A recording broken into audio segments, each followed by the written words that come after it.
नमस्कार दोस्तों, स्वागत है मेरे YouTube चैनल पे। मैं हूं डॉक्टर आशीष सैनी और आज हम चर्चा करने जा रहे हैं कि इरेक्टाइल डिसफंक्शन क्या होता है, कितने प्रकार का होता है, कैसे हम इसको डिफाइन करते हैं, आर्टीरियोजेनिक क्या है, वीनोजेनिक ईडी क्या है, मिक्स्ड टाइप ऑफ ईडी क्या है, साइकोजेनिक ईडी क्या है, किस तरह से इसकी डेफिनेशंस होती हैं और क्या ट्रीटमेंट करा जाता है, कैसे इसको पता लगाया जाता है कि ये आपको प्रॉब्लम है कि नहीं है। तो इस बारे में हम चर्चा करेंगे, बने रहिए हमारे साथ। तो पहली बात कि इरेक्टाइल डिसफंक्शन की जो डेफिनेशन है, तो डेफिनेशन क्या है इसकी कि अगर आपको जो जो तनाव आता है, जो पीनस में जो तनाव आता है, या तो वो तनाव आने के बाद जल्दी चला जाता है या फिर वो इतना सफिशिएंट नहीं होता कि इंटरकोर्स हो सके। So basically it is a consistent inability. So ये इंपॉर्टेंट है कि कंसिस्टेंट इनेबिलिटी, ऐसा नहीं कि कभी कभी हो रहा है तो उसमें आएगा। तो it is an inability to maintain an erection which is satisfactory for a sexual intercourse. तो वो इसको हम इरेक्टाइल डिसफंक्शन कहते हैं। इरेक्टाइल डिसफंक्शन में अब आगे इसके बारे में कि कितना कॉमन है ये, तो क्योंकि इसको एक सोशल टैबू माना जाता है, लोग इसके बारे में चर्चा नहीं करना चाहते और इसी वजह से वो टाइम पे दिखा नहीं पाते हैं। इसका प्रेवलेंस बहुत ज़्यादा है। 30% जो लोग हैं 30 साल की उम्र से कम में, तो ये बहुत चौंकाने वाला आंकड़ा है कि 30% लोग लेस देन 30 ईयर्स के में उनको कभी ना कभी इरेक्टाइल डिसफंक्शन की प्रॉब्लम होती है।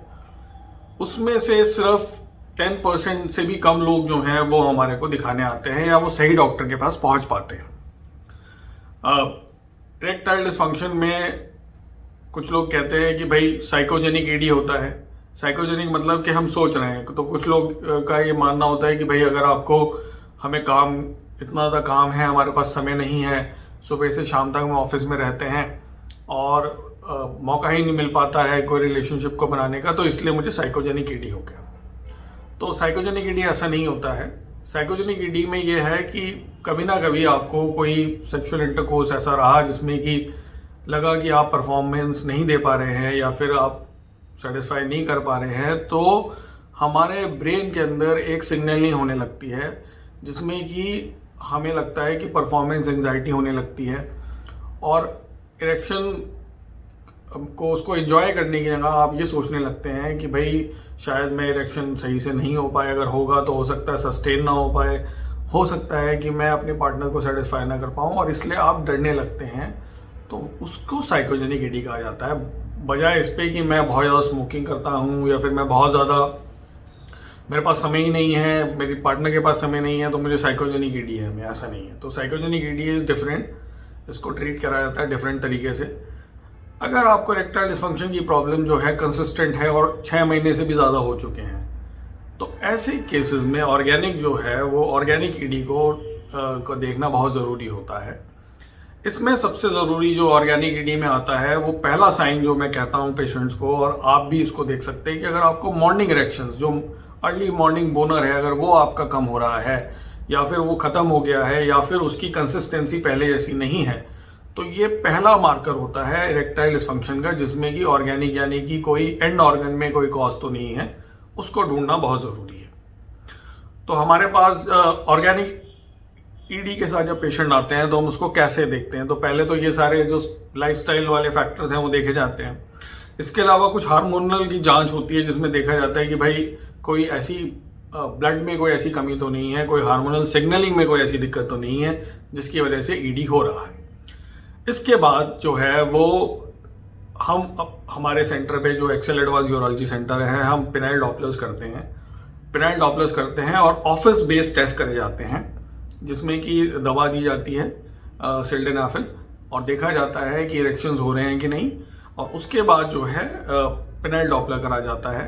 पेनाइल डॉपलर जो होता है वो देखने के लिए करा जाता है कि भाई इरेक्शंस की सस्टेनेबिलिटी कैसी है, ये आर्टीरियोजेनिक तो नहीं है या वीनोजेनिक तो नहीं है या फिर मिक्स टाइप का ईडी तो नहीं है, और इसके बेसिस पर ट्रीटमेंट होता है। ज़्यादातर प्रॉब्लम्स यही आती हैं कि पेशेंट्स कभी शायद जिनके पास डिग्री नहीं है और जो सो कॉल्ड अपने आप को बताते हैं कि हम आपको गारंटी से इलाज कर देंगे, ये ट्रीटमेंट लीजिए, 1 महीने 2 महीने में कोई फ़र्क नहीं पड़ता किस तरह का ईडी है और इलाज हम बिल्कुल कर देंगे। तो वो ऐसे में पेशेंट जो है भटकता रहता है, क्योंकि वो शर्मिंदगी होती है, तो इस वजह से वो सही डॉक्टर के पास पहुंच नहीं पाता।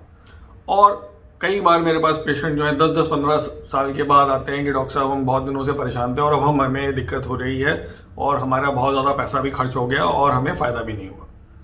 तो इसीलिए मैं यही कहूँगा कि जब भी आपको ये प्रॉब्लम होती है तो आसपास जो आपके डॉक्टर हैं, जो जिनको इसके बारे में ज्ञान है, जो कि एंड्रोलॉजिस्ट हैं, सेक्सोलॉजिस्ट हैं, स्पेशली जो यूरोलॉजी के अंदर है, वो इम्पॉर्टेंट है, उनको दिखाना बहुत ज़रूरी है। और अपना अगर हम सही समय पे इलाज कराते हैं तो इसका फ़ायदा होता है और ये बीमारी जो है वो ठीक हो जाती है। इस बीमारी में कुछ जो भी ट्रीटमेंट होता है वो एक स्टेप वाइज मैनर में होता है। हम पहले ये पता लगाते हैं कि किस प्रकार की प्रॉब्लम है, और इसके बाद में अगला जो लेक्चर है मैं लूँगा कि पेनाइल डॉपलर हम कैसे करते हैं, किस तरह से पेनाइल डॉपलर करना चाहिए, पेनाइल डॉपलर में जो इम्पॉर्टेंट होता है उसको किस तरह से देखा जा रहा है। एक एनवायरनमेंट होना चाहिए डॉपलर करने का। कभी कभी पेशेंट्स ये बताते हैं कि डॉक्टर साहब हम गए लेकिन वहाँ पे इतनी ज़्यादा भीड़ थी, हमें समय ही नहीं मिला और हमारा ये टेस्ट हो गया और अब इसकी ये रिपोर्ट आई है। तो कभी उसको लॉजिकली उसको हम कंक्लूड नहीं कर पाते कि भाई ये टेस्ट सही भी हुआ है कि नहीं हुआ है। तो इसलिए ये आई थिंक ये इस साल का लास्ट हमारा वो रहेगा अपलोड। और मैं इसी के साथ आपको ये भी कहना चाहूँगा कि आने वाला साल, इस साल तो बहुत कष्ट वाला साल रहा और आने वाला साल सबके लिए अच्छा रहे, आपका स्वास्थ्य बना रहे।